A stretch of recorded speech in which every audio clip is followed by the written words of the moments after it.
Okay, so welcome back. Let's continue to the final lecture of the course. And so today the idea is there are just three things remaining: normal matrices, state the spectral theorem, prove the spectral theorem. Okay, so let's start with normal matrices. So last time we saw the adjoint, and I might have to quickly replace the pen. Something that happens. So adjoint is a linear map. Adjoint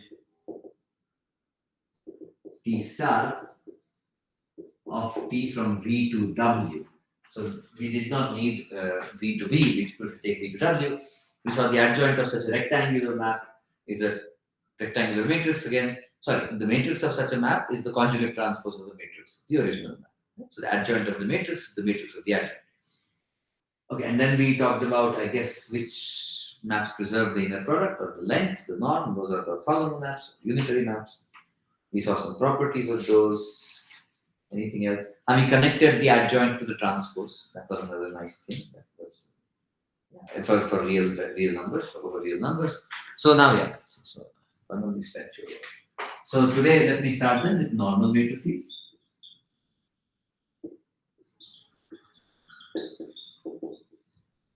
So we've already seen. We've already seen things like diagonal matrices, unitary matrices, and both of them turn out to be examples or special cases of what are called normal matrices. Okay, so definition, I think I can just start with the definition. Yeah. So these matrices, first of all, are always complex and always square. So a matrix, so two things. A matrix, let's say A belongs to C to the n cross n. So it's always, as a complex and square, is normal if A and A star commute. If A star A equals A times A star. Okay, that is one. And then similarly, you can talk about a normal linear transformation, and that's exactly the same thing. Start with a finite dimensional vector space, inner product space, because you want to define a star. So, so say the inner product. Again, all this can be over R or C, is finite dimensional.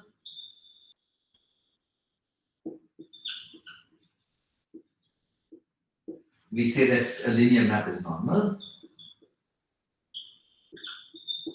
And again, it's a square matrix, so it has to go from V to V. T from lin V to V is normal if T star T equals T star.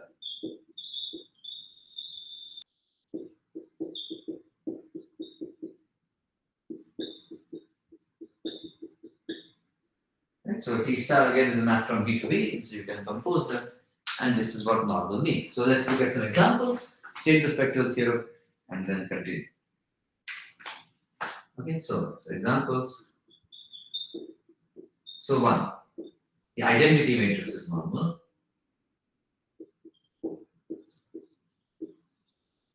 Right? Because identity star is also identity, so you get identity square on both sides. Right? More generally, there are two ways to generalize this. I'll tell you one of them, which may be the less natural way to generalize this that you might have thought of. But more generally, take any unitary matrix. Every unitary matrix is normal.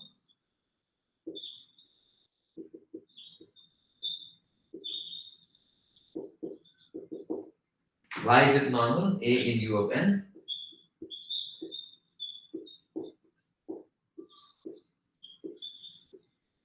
So if you have already thought of the answer, then good for you.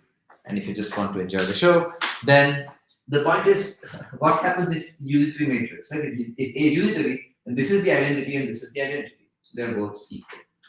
Okay, this is one example. Secondly, I'll put it here. The other way to generalize an identity matrix is what I just told you, the diagonal matrices. Yeah, use black pen. So you can use diagonal matrices, and then you can say that every diagonal matrix is normal because do I want to say the full result completely, or just first do it for diagonal matrices? Okay, right. I can say the. Okay, so let's just say every more generally, so also more generally.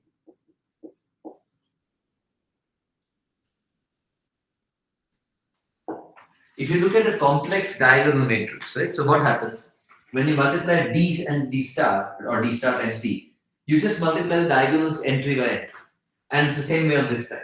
But multiplication in complex numbers is commutative. Therefore, it's not. Therefore, diagonal matrices are not. D equals diagonal matrices.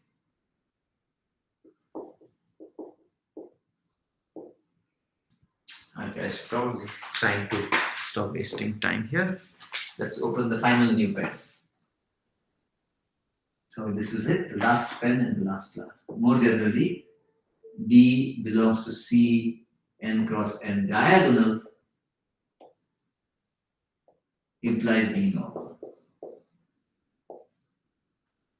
And this is just trivial to verify, so I won't even say anything. Just verify that it's D star. D star equals D star. But now this implies the even more general statement, which is, let me look at A equals U D U star. So something like a diagonal conjugate, it's a diagonalizable matrix, but with also the fact that it's a unitary conjugation. So say A equals, so or even more generally,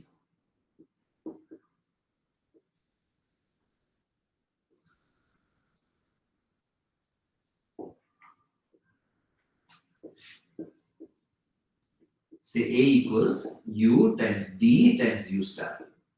Okay, and now as I said, where D is diagonal,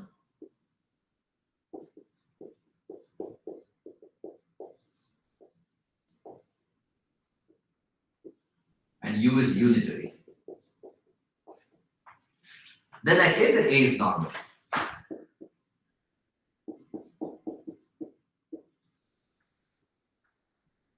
Let's write down the proof. The proof is literally to calculate. So let's say suppose D is equal to lambda 1, lambda 2, lambda n. Lambda 1, lambda 2, lambda n. It's a diagonal matrix, right? So then I can write down A times or A star times A. So first of all, A star. What is A star? So A star is the star of U, D, U star. And then I can use the properties of basic properties of adjoints.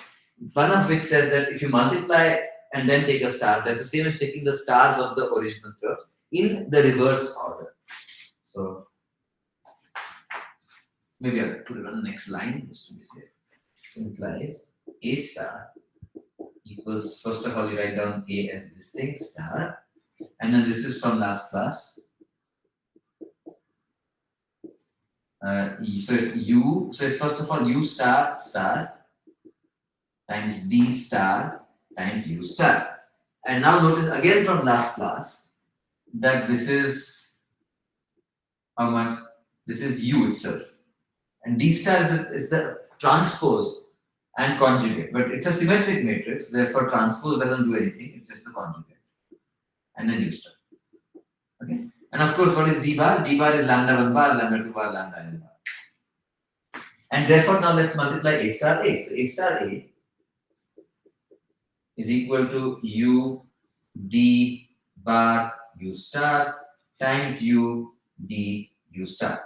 But you see now U is unitary, so U star and U are inverses. So this is So this is U times D bar times D. But what is D bar times D? It is mod lambda 1 square, mod lambda 2 square, mod lambda n square. And then times U star. But again, I can say, let me do the same thing on this side, but start working in backwards order. So again, this is equal to U D U star times U D bar U star. Again, the U and the U star cancel, and now D times D bar is also this matrix. So therefore, this is equal to this, and here. That is why every such matrix is also normal. So now we have obtained, as you see, a general sort of large class of matrices which are normal. Right? They look like U times D times U star, then it's normal. The interesting thing, the next theorem, our final theorem for the course, says that these are the only matrices which are normal, there is nothing else. And that theorem is called the spectral theorem.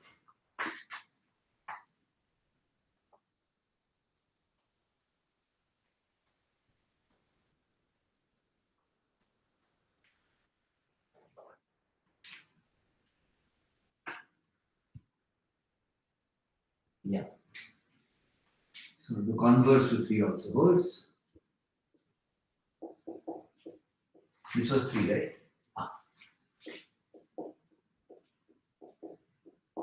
So this is called the spectral theorem. It has 2 parts. The first part is the converse to example 3.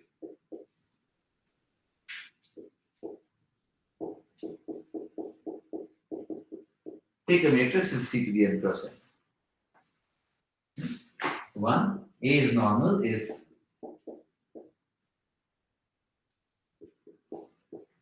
and only if A is of this form. A equals U du star for some B diagonal and U unitary. And the second one is, so this is the example of normal. Now the second is, suppose A is normal.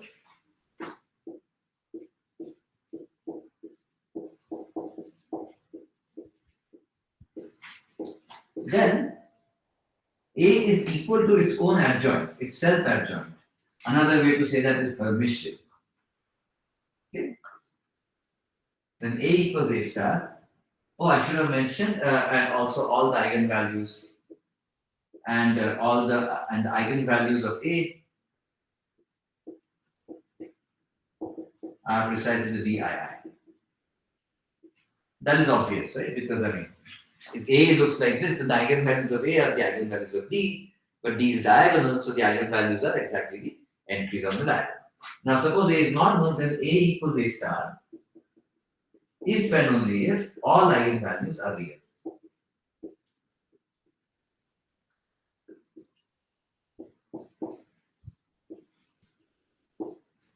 Okay, that is the second claim. So matrices which equal their own adjoint are called Hermitian matrices.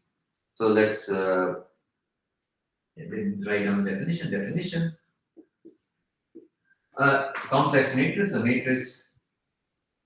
a square complex matrix, a matrix A belongs to C to the n cross n is said to be, it's said to be Hermitian if A star equals A. It's not named after a hermit, it's named after Hermite. There was a French mathematician called Hermite. Hermitian if A star equals A, and secondly skew Hermitian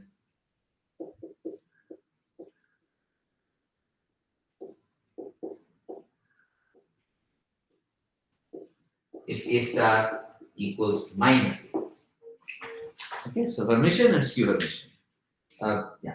And for example, if the matrix was real, then A star equals A is just a symmetric matrix. That's all. So e.g. real symmetric matrices. And this is a very important class.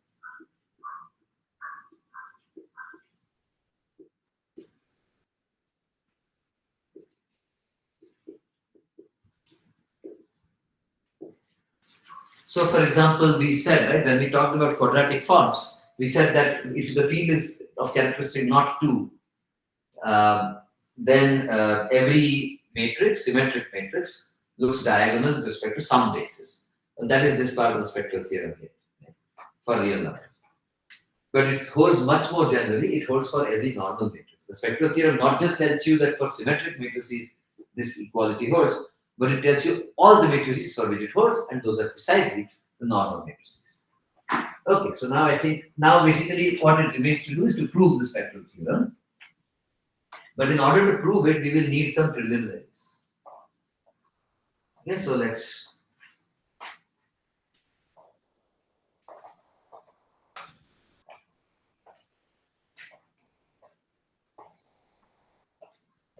prove some preliminaries. So actually, so part 2 is very easy. Okay, so part 2 is very easy, and I'll prove it. Okay, well, let me just prove part 2 with the part 1 at the end. Because I mean, I don't want to do part 2, then do something else, then do part 1. Let's hold off from proving this theorem. Let's write down a preliminary proposition. Okay? The proof uses the following. The proof uses this proposition.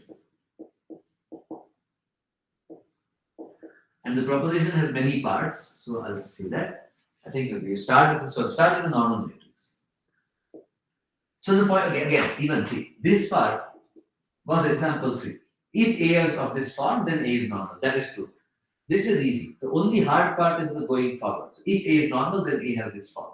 So let's start with what a normal matrix actually implies, what normality implies. So suppose A belongs to C to the n cross n is normal. Okay, then there are four properties I want to talk about. Yeah. Then, if you look at the norm, if you look at AB and A star B, of course they are not the same. But the point is they have the same length always. No matter what input vector you choose. Second, lambda is an eigenvalue of A if and only if lambda bar is an eigenvalue of A star. So lambda belongs to C. So of course, because the complex numbers are algebraically closed, every eigenvalue is complex.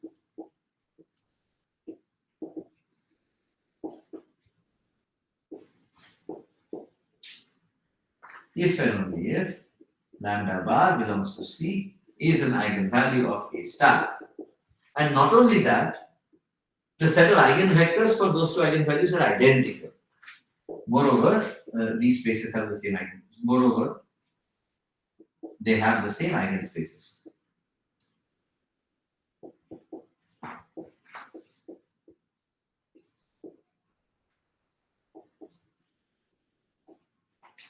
Okay, that's part 2. Part 3. If lambda and mu are distinct eigenvalues of A, not of A bar, or not of A star.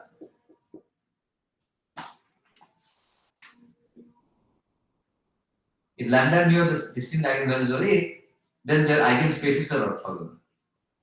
Let's see, so implies the lambda eigenspace and mu eigenspace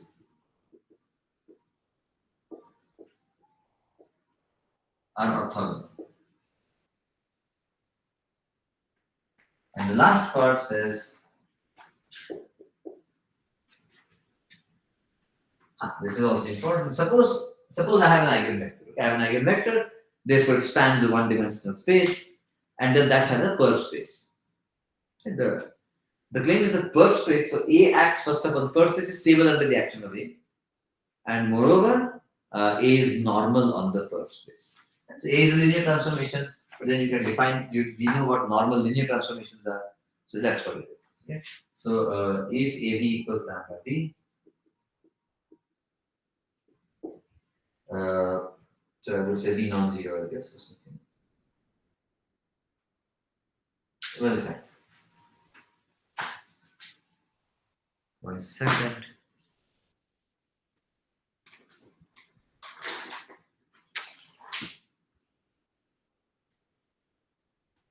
B, yeah. So AB equals lambda B. Then V perp, or some people just say V perp directly, is stable under A.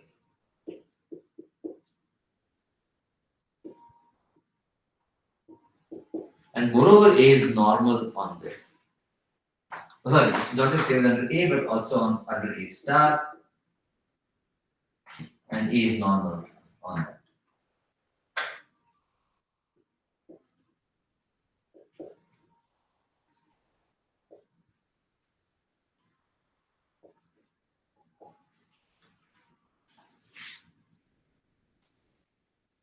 Okay, that is the theorem. That is the proposition that is going to help us prove the spectral theorem. Let us first prove the proposition, then prove the spectral theorem, and we are done.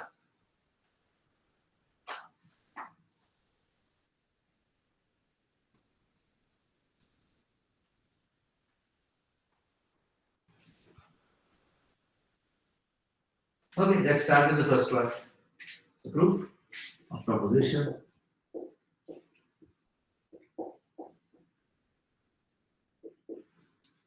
AV is A star B. Again, a statement about norms is easier probably to prove when you look at it as a statement about norm square. So square both sides, which is fine. So norm AB square. But what is that? The norm of any vector is AB. But now I can take the A star there. So I get A star AB and B. But now A is normal, so I don't need to take A star and A. I can take A and A star.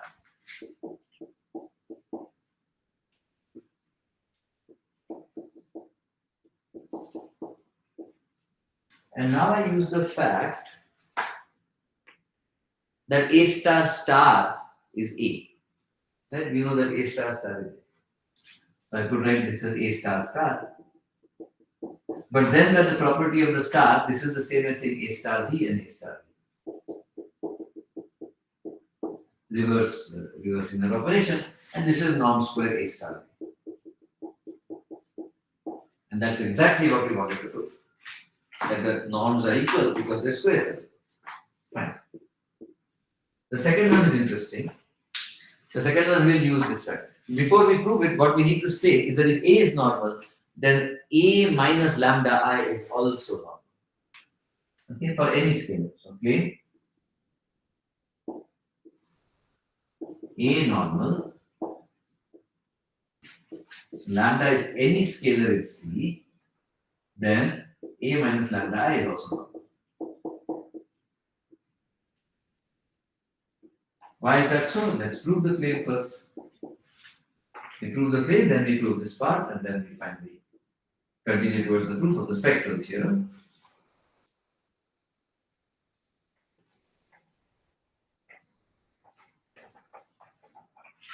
Okay, why is this true? This is true because let's look at this. Let's look at A minus lambda I times A minus lambda I star. Well, first of all, this is A minus lambda I and A minus lambda bar I. And now, sorry, A bar, A star minus lambda bar. That's right. So now I write on A star. Sorry, I want to do star in this first. Let's do A star A. So fine. So we get this. But now what is this? This is A star times A. Oops, something is very wrong here. A star A minus lambda bar A minus lambda A bar, and then there is a plus mod lambda square as identity. Okay. Now on the other hand, I can multiply in the reverse order. If I multiply in the reverse order, A minus lambda I, A minus lambda I star. Then first of all, this will give you A minus lambda I, A star minus lambda bar. And then if you check, this is exactly equal to this. Right? Well, so let me even say that here. So you get A star minus lambda. Oops, I think this should have been a star. Right? Lambda A star minus lambda bar A plus mod lambda square identity. And now you see this is equal to this, this is equal to this, this is equal to this. Only question is, are these two equal? And yes, they are, because A is normal. So that's how you prove that. That's how you prove this claim. I'm not saying anything more. But what we want to prove is the theorem. Lambda is an eigenvalue if and only if lambda bar is an eigenvalue. So we turn into the theorem.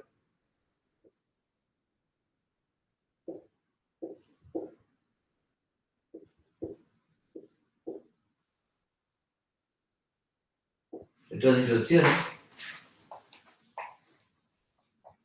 Sorry, returning to the proposition.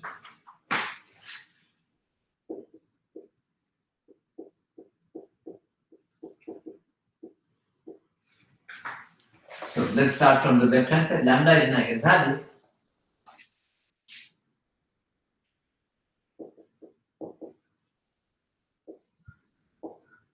If and only if, what happens?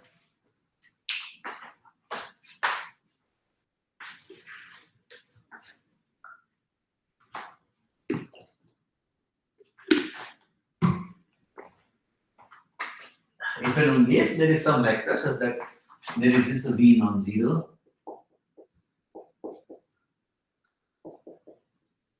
such that a minus lambda I times b is 0. It's the vector in the kernel of that. To say vector is 0 is the same as the norm is 0.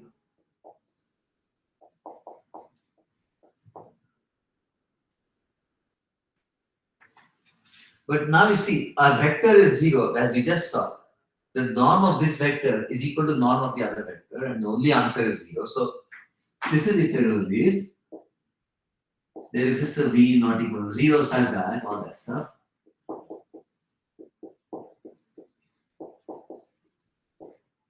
Such that a star, a minus lambda I star is 0.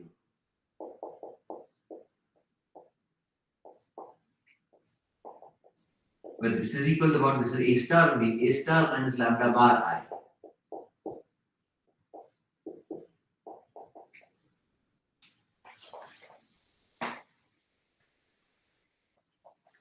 But then what does that mean? It means that A is lambda is an eigenvalue if and only if lambda bar is an eigenvalue of A star.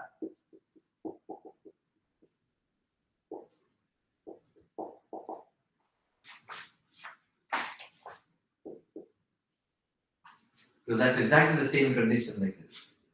Remember with V non-zero.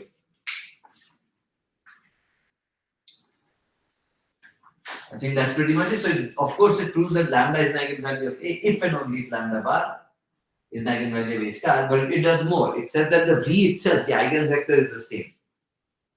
So the eigenvectors above here and the eigenvectors there are exactly the same. So work out the eigenvectors for the eigenvectors coincide.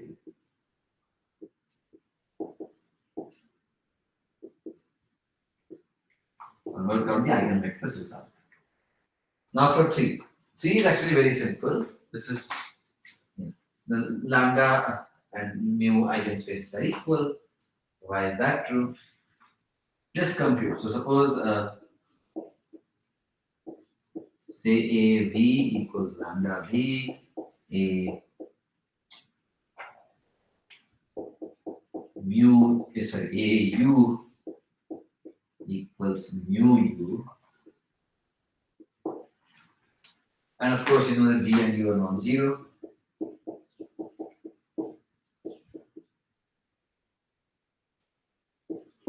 Then lambda is not equal to mu, either in R or C.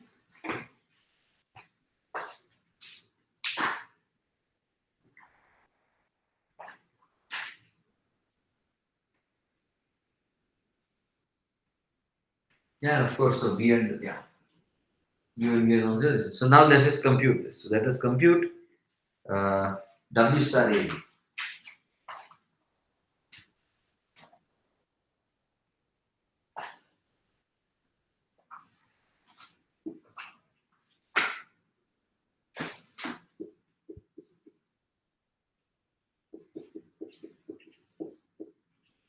On the one hand, okay, let's first do one thing. So I can take AV. Now AV is equal to lambda V. So I get W star lambda V. Is lambda times the standard complex inner or real inner product of W and V. Okay. On the other hand, W star AV is, I can also say the same way. It is A star W V. Because what happens when you take this complex inner product? It's W star A star star V. So exactly W star A V. But now A star W, sorry, something's very wrong here.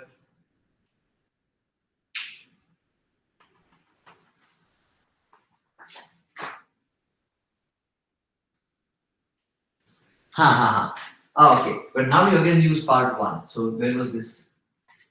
This was part 1. Right here, the same way now here you use part 1.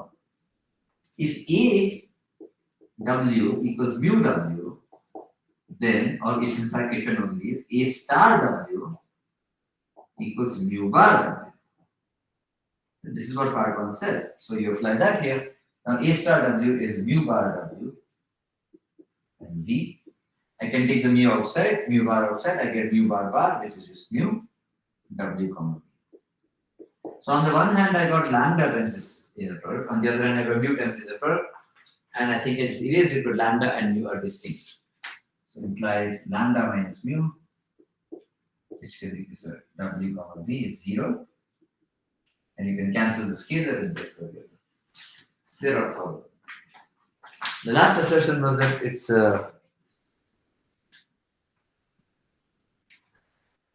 V perp is stable under A. So let's do it there.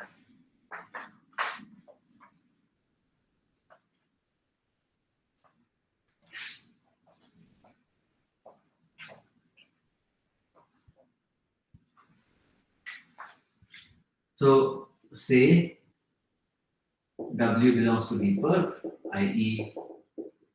W and V is 0. We got to show that A times W also belongs to V perp. So let's say, yeah. Then AW, comma V, how much is this? Well, I can take the A to the other side. W and A star V. That's just the property of the adjoint.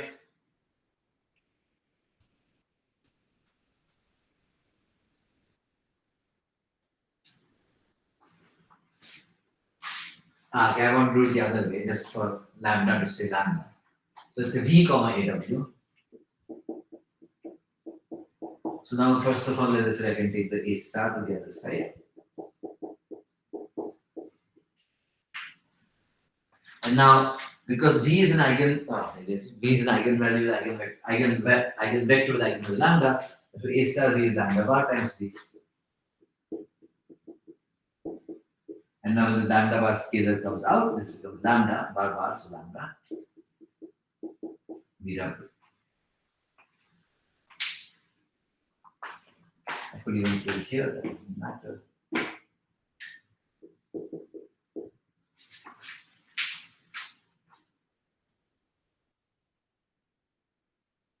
So what does this tell us? It says that if you take but now what is V comma W? Remember, V comma W is 0. Therefore, this is 0.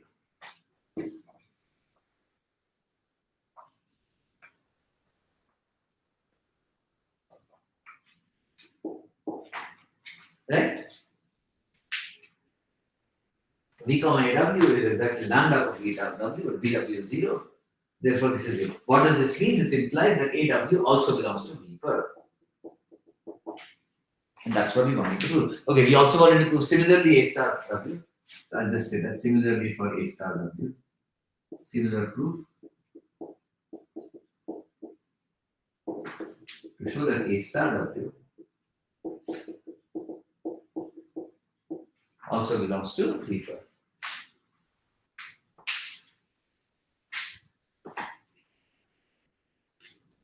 Great. And then the rest is pretty clear. You can, the moment these things are stable under that, then because A was normal on V, therefore A is normal. Finally, A is normal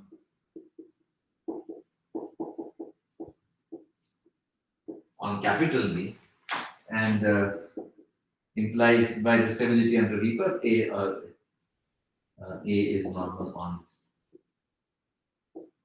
V perp as well.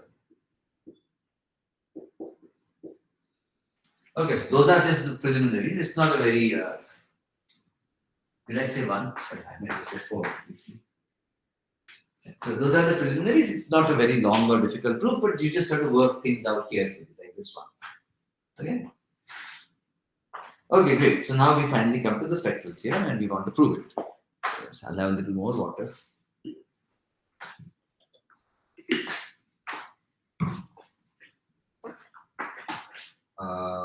Yeah. Good. Proof of spectral theorem. It's the last thing.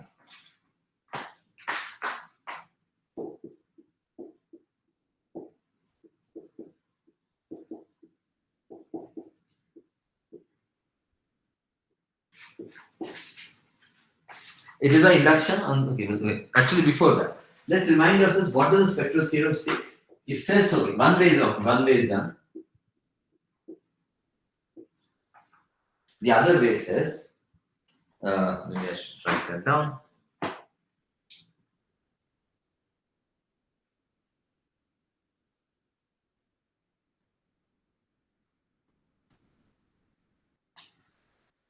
Okay, the other way first of all says, so let us first reformulate this. So first of all, the theorem says, the result says, of the theorem, if A is normal, then A equals U d U star, which all it's saying is there exists an orthonormal ordered basis with U or U, yeah, I guess, with respect to which the columns of U, with respect to which the matrix of A is diagonal. Then there exists an orthonormal ordered basis, the columns of U, let's say. Basically, that's what it is, with respect to which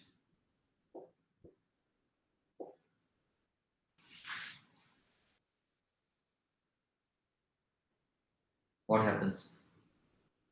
With respect to which A is diagonal.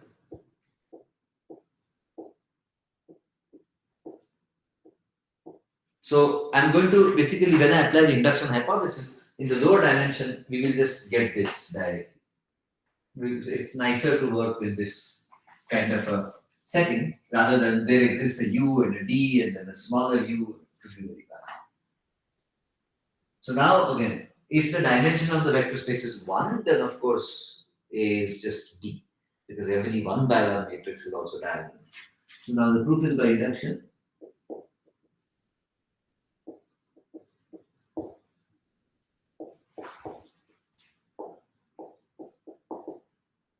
And the base case is clear.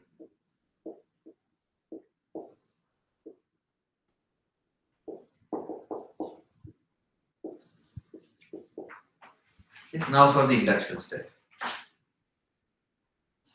I mean, okay, you can so i.e. if you call this basis as B, then this is just saying that A, B, B equals B. That's all it's saying. And so let's do this now. So as I said, it's by induction. And so we will produce now, using the induction hypothesis, we will produce the orthonormal basis as we want. Okay, so first step is this. So the induction step.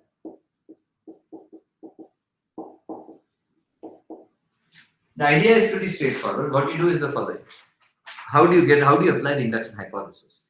So first of all, because we are working over the complex numbers, the characteristic polynomial has a root, A has an eigenvalue.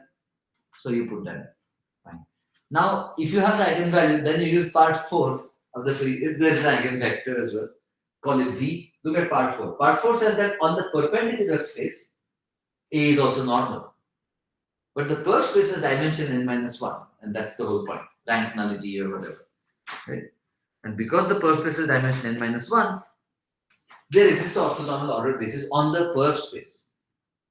And now just add the original V, the eigenvector, suitably rescaled, to make it an orthonormal basis still, and then we are done. That gives you. So let's do this. Yeah, so first of all, so since f equals C is algebraically closed, I'll just say alg closed. A has an eigenvalue.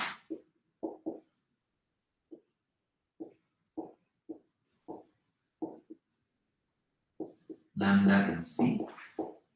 Now what do we do? And an eigenvector. B. So now we apply part 4 of the proposition. By proposition part 4,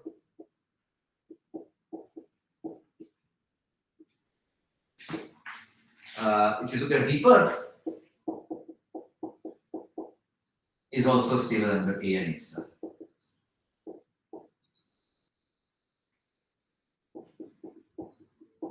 And these are also normal on V perp. So great, you have matrices. Oh, and moreover, I have to check for you the dimension is strictly smaller. But why is that true? By the proposition of on ortho complements. Yeah. by proposition a long time ago, a few classes ago on ortho complements.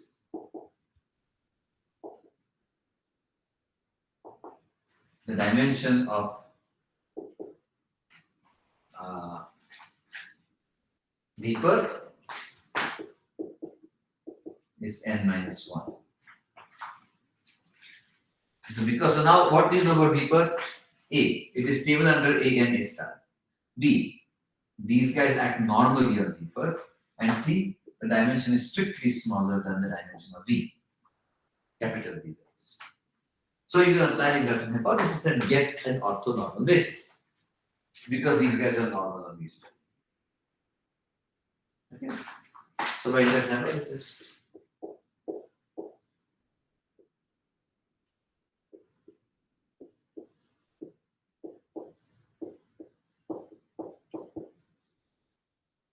and in this language, there exists, it's horrible, there exists an orthonormal basis. Let's give it some names, some symbols. So V prime equals V1, Vn minus 1 of this curve space on which the matrix is diagonal, with respect to which, such that.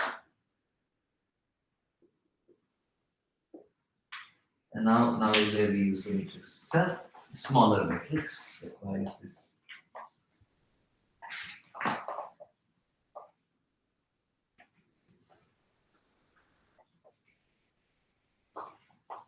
The proof might actually fit inside here. There's very little remaining. Anyway, such that if you look at the matrix, it is A restricted to vapor. You know that A is stable on this. Now this is a matrix on n minus 1 dimensional space. So it has size n minus 1 cross n minus 1. And if you write it in terms of V bar, this thing, by the induction hypothesis, there exists at least one such orthonormal order basis. Order as well. Yeah, show mentioned here.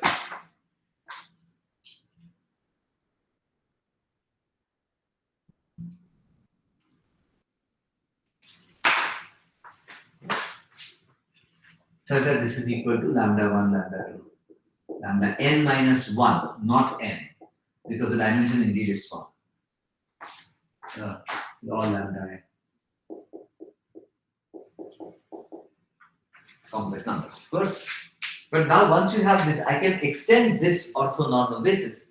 All of those vectors are perpendicular to V, to the basis of the full space, n dimensional basis, by just adding not V.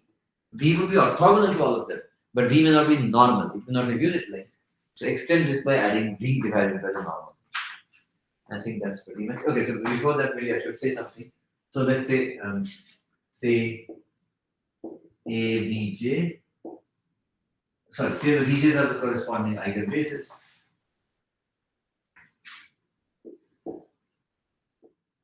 Say V1, Vn minus 1 respectively.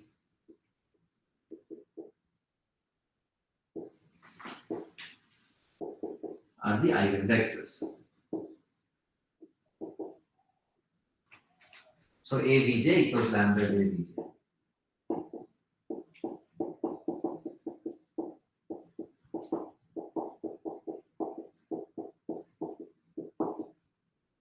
Okay?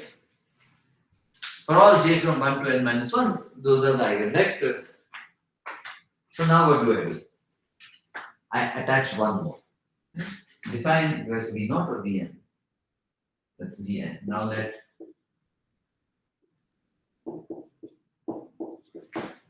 Vn is V itself divided by the normal. This is a unit length vector. It is also normal. The norm square Vn is 1. Vn is 0 for all m less than n. Why is that true? Because that's the point. All of these vectors are in V per. This vector is actually V up to a scalar. So of course it's perpendicular to everything in V per. Okay, so now all I need to do is the following. Finally, let me now define my my spectrum of my matrix. Well, that is obvious, right? The eigenvalue is restricted to the co-dimension 1 subspace are lambda 1 to lambda n minus 1. And then G itself is an eigenvector, so it has its own eigenvalue, and we are done. Then, let's see what we want to say. B is orthonormal, so B is orthonormal. That we already saw.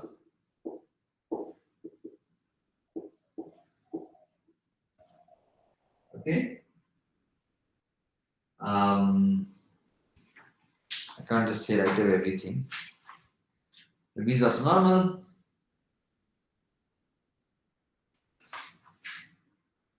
Now, if I take ABB,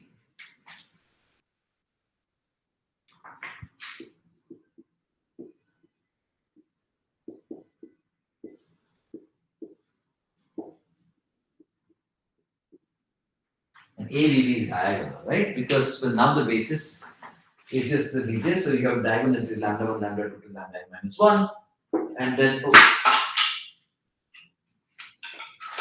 and I didn't tell you.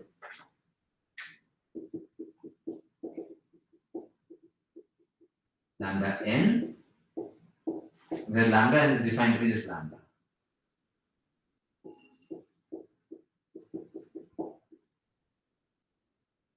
Okay. So again, what did we do here? We started with for the induction step. We started with any matrix A which is normal and particular complex and square. So it has an eigenvector, eigenvalue lambda, and a corresponding eigenvector V. Let me look at V per. This is indeed a smaller dimensional subspace on which the induction hypothesis applies. And so there exists a basis of V per, orthonormal basis, which are all eigenvectors for it. So that's what I'm writing here. And now let's add one more vector to that collection, the normalized vector V. In that case, indeed, V is orthogonal to the others and of unit length itself. Therefore, when you attach that to the basis, I didn't even write down the basis. Jeez. Then V, then also let V is V1, V2, Vn minus 1, and Vn. Then V is orthonormal, and ABB is diagonal because of AVI is lambda Vi or Vj, and AV is lambda V, but lambda V is Vn and lambda is lambda. It's exactly diagonal. Okay, and now what remains to be said? Let's give this diagonal matrix a name. And similarly, let's give the orthonormal matrix name. U equals V1, sorry, not comma, but partition. V2, Vn minus 1, and Vn. And Vn is precisely just the normalized vector. Then the claim is to check for yourselves. A, U is orthogonal,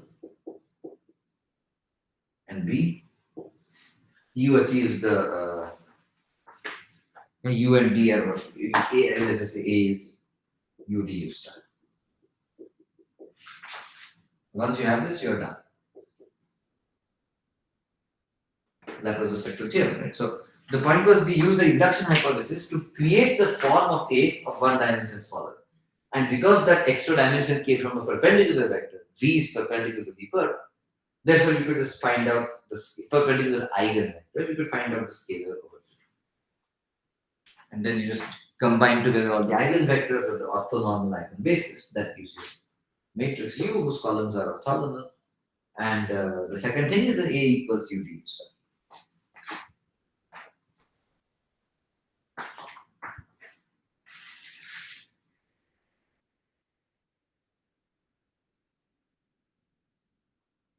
Okay, so I think that pretty much that ends part 1. That's the whole part. That ends part 1. And as I said, the Hermitian part, sorry, A equals A star part is part 2.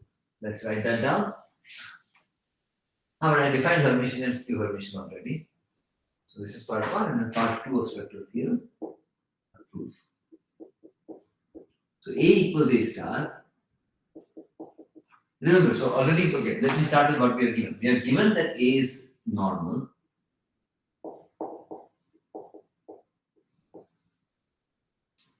I.e. by part 1, A equals U D U star. Obviously, where I'm not writing down that U is unitary and D is diagonal. Now, A equals A star Hermitian if and only if U D U star equals U D U star star, and we calculated what that was. This is just U D bar U star. So if and only, now how can this be equal to this? You can pre-multiply by U inverse and you can post-multiply by U star inverse, which are just U star and U. And so you get D equals D bar, which must be 0.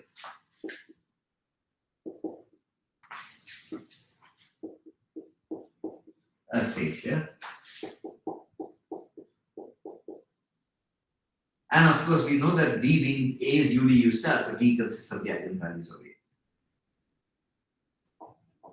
There's nothing to actually prove there.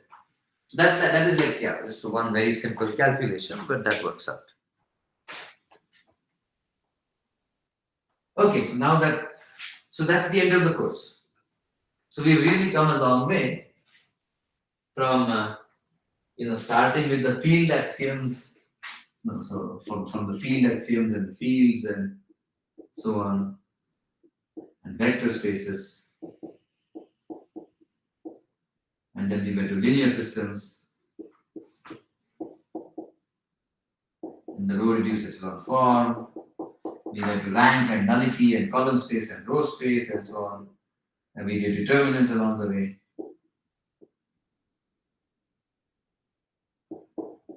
We of course talked about the basis and so on, linear independence, spanning sets, and so on. We did eigenvalues, eigenvectors.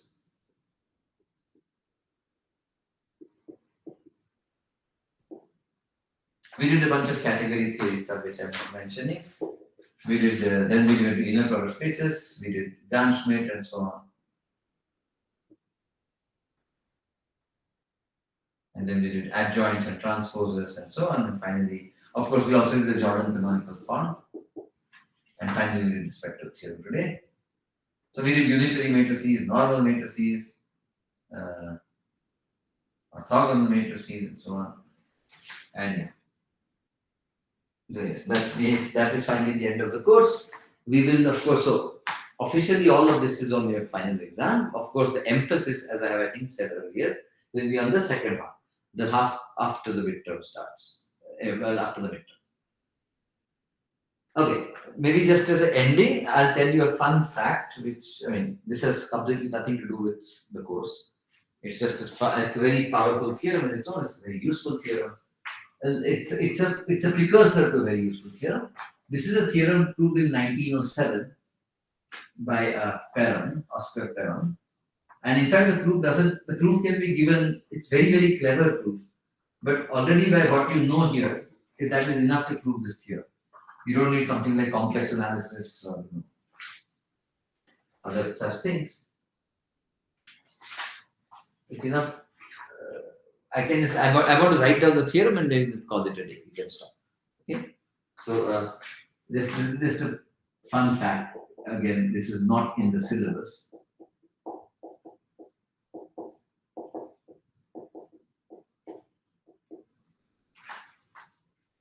And yeah, I mean, I don't want to prove it for you. It would take a whole lecture to prove this theorem, but it's a very nice theorem to know. So this is a theorem by Perron. I'll say theorem and then Oscar Perron.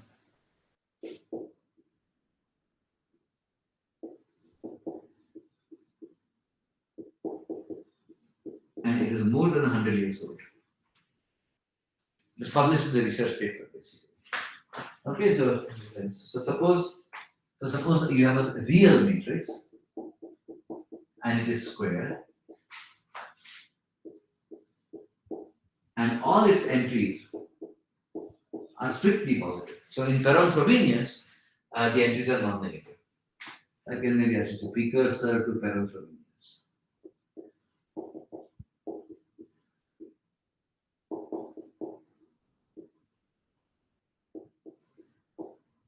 Okay, suppose this is true, then A has a simple eigenvalue.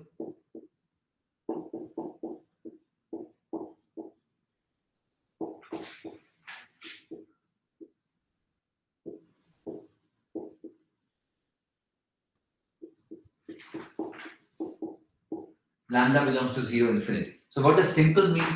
Simple means that if you look at the eigenvalues, remember they are the roots of the characteristic polynomial. Of course, any real matrix has complex roots. At least it has complex roots. So you have some real roots, some complex roots, some whatever, right? So non-real roots. Simple means that this eigenvalue lambda occurs only once as a root of the characteristic polynomial, not more times. It's not a multiple. It's a simple. Okay, eigenvalue lambda is in. This is called the Perron eigenvalue.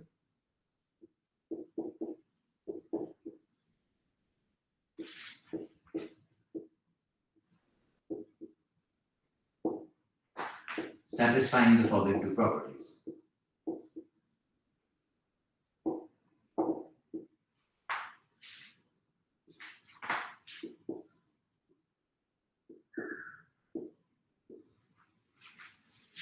The first is every other eigenvalue, which is possibly is complex, has modulus strictly less than lambda. It cannot even be minus lambda. It cannot be equal to lambda on the circle, lambda times some element of the circle. It is strictly less. Every other possibly complex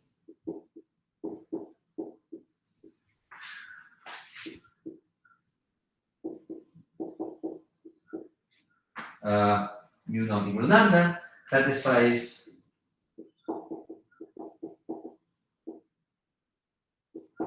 the modulus of mu as a complex number is strictly less than lambda. It cannot be even equal to lambda. Of course, it's not greater than lambda either. And if you take any, now coming back to lambda, lambda is an eigenvalue. So you have a simple eigenvector, one-dimensional eigenspace. If A u naught equals lambda u naught, and u naught is of course non-zero, V here is f to the n, c to the n, the Rn number.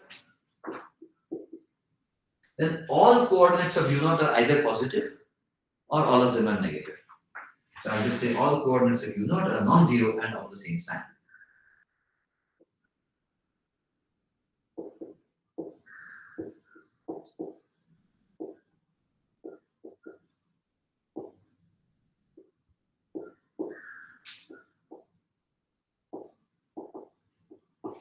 I think that's all.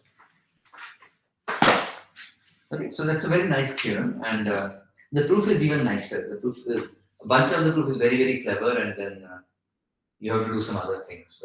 You have to use something called Kroneker's theorem or compound matrices, which itself is a very beautiful result. And yeah, I mean, there are all lots of kind of nice theorems about matrices with positive eigenvalues, with negative eigenvalues, and so on. Sorry, non-negative eigenvalues. And at this point, you are sort of ready already to understand and even prove a bunch of these theorems and to see some beautiful applications of them. Obviously, that is not something for this course, but anyway, this is what it is. These are sort of basic, nice properties of matrices. And yeah, there's much more, of course, even in the linear algebra side, there is much more to go beyond these concepts that we saw in this course. And yeah, I guess that's it for this class.